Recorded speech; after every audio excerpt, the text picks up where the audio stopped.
আমরা বলেছি যে আমরা প্রতিশোধ নেব না। প্রতিশোধ না নেওয়ার মানে হচ্ছে আমরা আইন হাতে তুলে নেব না, কিন্তু সুনির্দিষ্ট অপরাধ যিনি করেছেন তার বিরুদ্ধে মামলাও হবে এবং তাকে সে মামলায় শাস্তিও পেতে হবে। যে কোনো মূল্যে গদি আমার টিকিয়ে রাখতে হবে, মানুষ যা মারা যাক কোনো অসুবিধা নেই। এই জন্য আপনারা সাক্ষী, শুধু স্থলভাগেই এই গুলি চালানো হয়নি, আকাশ থেকেও গুলি চালিয়ে মানুষকে হত্যা করা হয়েছে। এগুলা ছিল দুঃখজনক। এই দৃশ্য একটা স্বাধীন দেশের নাগরিক দেখতে হবে, এর জন্য আমরা মানসিকভাবে প্রস্তুত ছিলাম না। আবার বিভিন্ন সময় ইন্টারনেট সেবা টোটালি বন্ধ করে দিয়ে সেখানে যাদেরকে হত্যা করা হয়েছে তাদের লাশ গুম করা হয়েছে। সর্বশেষ আপনারা দেখেছেন আশুলিয়ার ঘটনা, সেখানে ট্রাকের উপরে লাশের স্তূপ, তারপরে ধরিয়ে দেওয়া হয়েছে আগুন। আমরা কোন সভ্যতায় বসবাস করছি?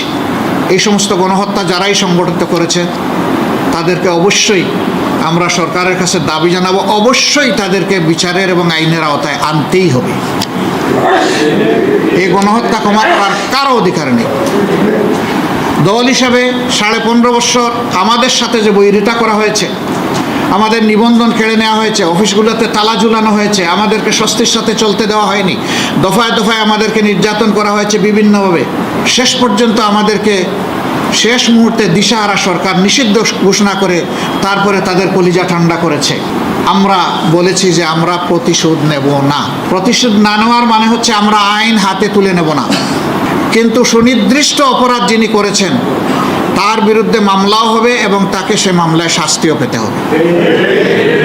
গণহত্যার বিচার করতে হবে, আবার 15.5 বছর ধরে যে সমস্ত অপরাধ করা হয়েছে সেইটারও বিচার করতে হবে। তখন সরকারের প্রধান নির্বাহী থেকে শুরু করে সকলেই তারা বলতেন, এবং এটি আইনের কথা, যে আইন সকলের জন্য সমান, কেউ আইনকে ফাঁকি দিতে পারবেন না। আমরা সেই সমান আইনের প্রয়োগটা এখন দেখতে চাই। তবে এটা ঠিক, এই আইনের আশ্রয় নেওয়ার নামে একজন নিরপরাধ মানুষও যাতে হ্যারাসমেন্টের শিকার না হয় সেটাও আমাদেরকে খেয়াল রাখতে হবে।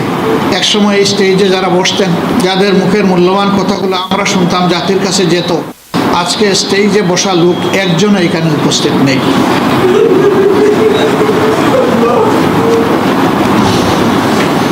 তারা চলে গিয়েছেন মৌলার কাছে, রেখে গিয়েছেন আমাদের কাঁধের উপর আমানতের বিশাল ভার। তাদের অপরাধ ছিল এই আয়াতটি যে প্রেক্ষাপটে নাজিল হয়েছিল, এইবারকার হজের মৌসুমে আল্লাহ তাআলা আমাকে সেই জায়গাটায় নিয়ে গিয়েছিলেন। 1000 বছর পুরানো এবং পুরানো মানুষগুলোর হাড্ডি এখনো রয়ে গিয়েছে। এগুলো চিৎকার দিয়ে বিশ্ববাসীকে বলছে, তোমরা সাক্ষী থাকো, আমরা তাওহীদবাদী হওয়ার কারণে আমাদের উপর জুলুম করা হয়েছে, আমাদেরকে জিতা পুড়িয়ে মারা হয়েছিল, আমাদের নেতৃবৃন্দের এক এক করে 11 জনকে আমাদের বুক থেকে ছিনিয়ে নেওয়া হয়েছে।